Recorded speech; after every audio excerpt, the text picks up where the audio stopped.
بسم اللہ الرحمن الرحیم۔ السلام علیکم، آپ دیکھ رہے ہیں الف نیوز اور میں ہوں آپ کے ساتھ ماجد علی۔ شامل کرتے ہیں پاکستان اور دنیا بھر سے بریکنگ نیوز ہیڈ لائنز۔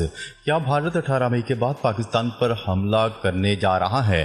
پانی، سفارتکاری اور جنگی حکمت عملی کا بڑا انکشاف۔ بھارت 18 مئی کے بعد پاکستان پر حملہ کر سکتا ہے، یہ دعویٰ ہے موجودہ صورتحال پر گہری نظر رکھنے والے ماہرین کا۔ بھارت کی تیاریاں مکمل ہو چکی ہیں اور اب وہ صرف صحیح وقت کا انتظار کر رہا ہے۔ 18 مئی تک بھارت اور پاکستان کے درمیان ایک خاموش جنگ بندی رہی، لیکن ماہرین کے مطابق جیسے ہی یہ مدت ختم ہوگی، بھارت دو اہم اقدامات کرے گا۔ پہلا، پاکستان کو اشتعال دلانا تاکہ رد عمل میں پاکستان خود حملہ کرے۔ دوسرا، براہ راست حملے کی منصوبہ بندی جس کا مقصد پاکستان سے بدلہ لینا ہے۔ اب بات کرتے ہیں اصل اسٹریٹجی کی۔ ایک طرف بھارت کے پنڈتوں نے مشورہ دیا ہے کہ حملے کے لیے یہی وقت موزوں ہے، دوسری طرف اسرائیل نے بھی بھارت کو گرین سگنل دے دیا ہے۔ بھارت کی کوشش ہے کہ پاکستان کا پانی فوری طور پر بند کر دیا جائے۔ ڈیم تو دیر سے بنتے ہیں، لیکن بھارت نے فوری طور پر رنبیر کنال کو 60 کلومیٹر سے بڑھا کر 120 کلومیٹر تک کرنے کا منصوبہ بنا لیا ہے۔ اس کا مقصد پاکستان کے دریائے چناب کا پانی زیادہ سے زیادہ روکنا ہے تاکہ پنجاب کے کسان پانی سے محروم ہو جائیں۔ ساتھ ہی بھارت دنیا بھر میں سفارتی حمایت حاصل کر رہا ہے۔ ششی تھرور کی قیادت میں بھارتی ارکان پارلیمنٹ جنوبی افریقہ، مشرق وسطی اور یورپ جیسے خطوں میں بھیجے گئے ہیں تاکہ عالمی رائے عامہ کو بھارت کے حق میں ہموار کیا جا سکے۔ اب دوسری بڑی خبر یہ ہے کہ بھارت آرمینیا کو جدید ہتھیار سپلائی کر رہا ہے، جن میں برہموس میزائل بھی شامل ہو سکتے ہیں۔ اس کا مقصد آذربائیجان اور ترکی کو سزا دینا ہے، جنہوں نے گزشتہ جنگ میں پاکستان کا ساتھ دیا تھا۔ ادھر امریکہ کے صدر ڈونلڈ ٹرمپ بھارت سے سخت ناراض ہیں۔ انہوں نے بھارت پر ٹیکس پالیسی کی وجہ سے اقتصادی دباؤ ڈالنا شروع کر دیا ہے۔ ڈونلڈ ٹرمپ نے ایپل کے CEO سے کہا ہے کہ اب آئی فون بھارت میں نہ بنائیں۔ اس ناراضگی کا فائدہ پاکستان کو ہو سکتا ہے، کیونکہ ٹرمپ کا اصل ہدف بھارت کو جھٹکا دینا ہے۔ خبر کے اگلے حصے میں بات کرتے ہیں ڈونلڈ ٹرمپ کا روس چین سے لڑائی کے بعد اب ملاقات کی خواہش۔ یہ وہی ڈونلڈ ٹرمپ ہیں جنہوں نے کچھ دیر پہلے چین کے خلاف معاشی جنگ چھیڑی تھی۔ اب اعلان کیا تھا کہ چین کو عالمی سطح پر تباہ کر کے چھوڑیں گے، لیکن اب اچانک انہوں نے پاکستان اور بھارت کی جنگ کے بعد یو ٹرن لیتے ہوئے اعلان کیا ہے کہ وہ چین جانا چاہتے ہیں، صدر شی جن پنگ سے ملاقات کرنا چاہتے ہیں، بلکہ فون پر بات چیت کے لیے بھی تیار ہیں۔ اب سوال یہ ہے کہ آخر وہ کون سی ایسی تبدیلی آئی ہے کہ ٹرمپ جو غرور اور تکبر کی آخری حد کو چھو چکے تھے، آج چین سے صلح کرنے کے لیے بے تاب دکھائی دے رہے ہیں۔ اصل کہانی یہ ہے کہ جب پاکستان اور بھارت کے درمیان جنگ شروع ہوئی تو امریکہ اور اسرائیل نے بھارت کو گرین سگنل دیا تھا۔ مقصد یہ تھا کہ اس جنگ کو چین تک لے جایا جائے، لیکن چین نے جدید ٹیکنالوجی کے ذریعے بھارت کے رافیل لڑاکا طیاروں کو بری طرح ناکام بنا دیا اور یہ منصوبہ بری طرح ناکام ہو گیا۔ پاکستان کی ایئر فورس نے چینی ٹیکنالوجی استعمال کرتے ہوئے بھارتی حملے کو بری طرح ناکام بنایا اور رافیل لڑاکا طیارے مار گرائے۔ جب ڈونلڈ ٹرمپ نے یہ منظر دیکھا تو انہیں اندازہ ہوا کہ چین کی دفاعی ٹیکنالوجی نہ صرف امریکہ بلکہ پورے یورپ کو پیچھے چھوڑ چکی ہے۔ یمن میں امریکہ کے F-35 لڑاکا طیارے ریڈار پر آ گئے اور F-18 گرا دیا گیا۔ یہی منظرنامہ امریکہ کی کمزوری کی عکاسی کر رہا تھا۔ اس صورتحال کو دیکھ کر ڈونلڈ ٹرمپ نے فوری طور پر مشرق وسطی کا دورہ کیا اور تقریباً 3000 ارب ڈالر کی دفاعی معاہدوں کے ذریعے سرمایہ کاری سمیٹی۔ اس کے بعد انہوں نے فیصلہ کیا ہے کہ اب چین سے معاہدہ کرنے کے سوا کوئی چارہ نہیں۔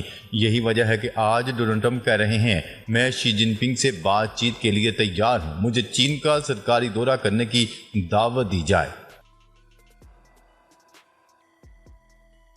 خبر کے اگلے حصے میں بات کرتے ہیں غزہ جنگ بندی، دوحہ میں دوبارہ مذاکرات، حماس کی تصدیق۔ غزہ جنگ بندی اور یرغمالی کی واپسی کے لیے دوحہ میں مذاکرات کے نئے دور کا اعلان کر دیا گیا ہے۔ تاہم اسرائیلی فوج نے غزہ پر اپنی یہ لغار جاری رکھی ہوئی ہے۔ غزہ میں اسرائیلی جنگ رکوانے کے لیے ثالثی میں کردار ادا کرنے والے ملک قطر میں ایک بار پھر جنگ بندی کی کوششیں شروع کر دی گئی ہیں۔ یہ جنگ بندی کی کوششیں ایک ایسے وقت میں شروع کی گئی ہیں جب پچھلے صرف 72 گھنٹوں کے دوران اسرائیلی فوج نے وحشیانہ بمباری کر کے سینکڑوں بے گناہ فلسطینیوں کو شہید کیا ہے اور اپنی فوج غزہ میں منتقل کر دی ہے۔ اس حوالے سے حماس کے قائدین نے بین الاقوامی خبرساں ادارے روئٹرز کو بتایا ہے کہ غزہ جنگ بندی کے لیے وفد مذاکرات کے ایک نئے دور کے لیے ہفتے کے روز سے دوحہ میں بات چیت شروع کر چکا ہے، جس میں تمام امور بغیر کسی پیشگی شرط کے زیر بحث آ رہی ہیں۔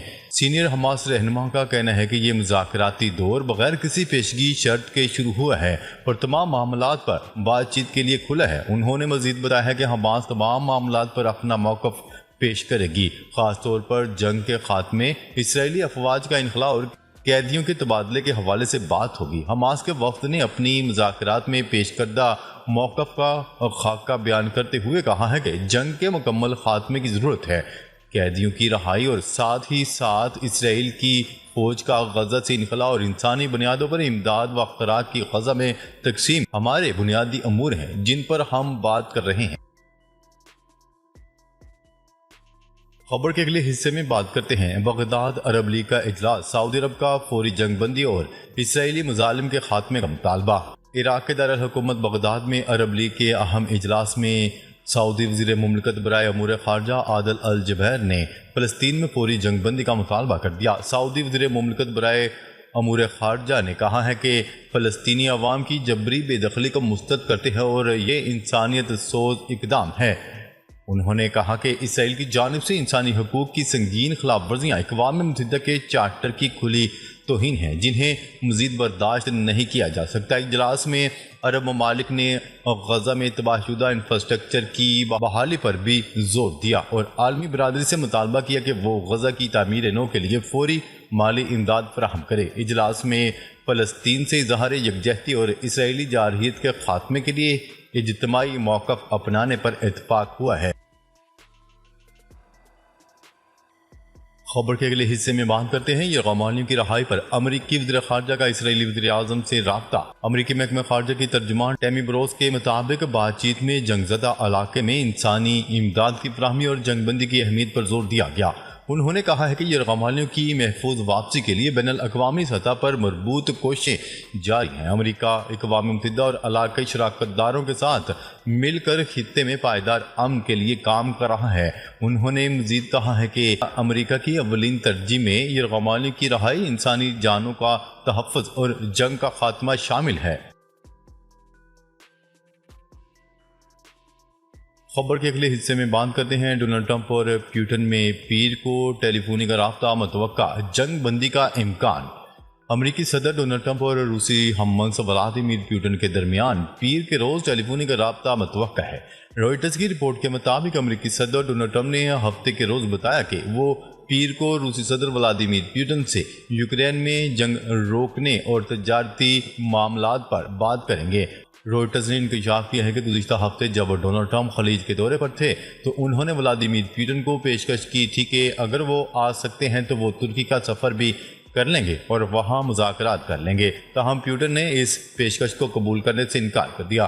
ٹرمپ پیوٹن کے بعد یوکرینی صدر زیلنسکی اور نیٹو رہنماؤں سے بھی بات کریں گے۔ امریکی صدر نے امید ظاہر کی ہے کہ پیر کا دن نتیجہ خیز ہوگا اور جنگ بندی کا امکان۔ انہوں نے کہا ہے کہ پیوٹن سے ان کے اچھے تعلقات ہیں اور امن معاہدہ ممکن ہے۔ ڈونلڈ ٹرمپ نے دہراتے ہوئے کہا کہ وہ روسی صدر ولادیمیر پیوٹن سے جلد ملاقات کے لیے بھی تیار ہیں۔ خبر کے اگلے حصے میں بات کرتے ہیں جنگ بندی کے لیے امریکی کردار اور فلسطینی ریاست کا قیام ناگزیر ہے، عالمی رہنماؤں کا مطالبہ۔ مصری صدر عبد الفاتح السیسی نے کہا ہے کہ امریکی صدر مشرق وسطیٰ میں جنگ بندی کے لیے فوری کردار ادا کریں اور امن مذاکرات کا آغاز کریں۔ مصری صدر نے کہا کہ فلسطینی ریاست کے قیام کے بغیر خطے میں پائیدار امن ممکن نہیں اور غزہ میں انسانی امداد کی بلا رکاوٹ رسائی کو بھی یقینی بنانے پر زور دیا۔ اقوام متحدہ کے سیکرٹری جنرل انتونیو گوتریس نے غزہ میں فوری اور مستقل جنگ بندی کا مطالبہ کرتے ہوئے کہا کہ تمام فریقین انسانی قوانین اور اقوام متحدہ کی قراردادوں کا احترام کریں۔ جبکہ اسپینش وزیر اعظم نے کہا کہ غزہ میں انسانی بحران ناقابل برداشت ہو چکا ہے اور دو ریاستی حل ہی مشرق وسطی میں امن کی واحد راہ ہے، اور عالمی رہنماؤں نے فلسطینیوں کے لیے انصاف اور تحفظ کا مطالبہ کیا ہے۔ ناظرین، اب تک کے لیے اتنا ہی۔ مزید خبریں لے کر بہت جلد آپ کی خدمت میں حاضر ہوں گے، تب تک کے لیے اپنا خیال رکھیے گا۔ اللہ نگہبان۔